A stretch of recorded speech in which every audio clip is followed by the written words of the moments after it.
மஞ்சள் கொண்டு நீராடி மைக்குழலில் பூச்சூடி வஞ்சி மகள் வரும்போது ஆசை வரும் ஒரு கோடி.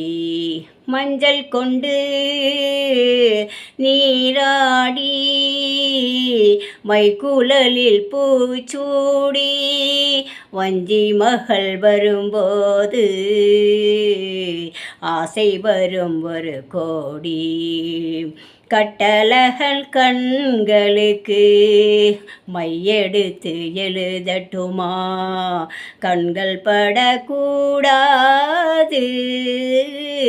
பொட்டு ஒன்று வைக்கட்டுமா? கண்ணன் ஒரு கை குழந்தை கண்கள் சொல்லும் பூங்கவிதை கண்ணம் சிந்தும் தீனமுதை கொண்டு செல்லும் என் மனதை. கையிரண்டில் நான் எடுத்து பாடுகின்றேனாரோ மைவிழியை தாளேலோ மாதவனை தாளேலோ அராரிரோ அராரிரோ.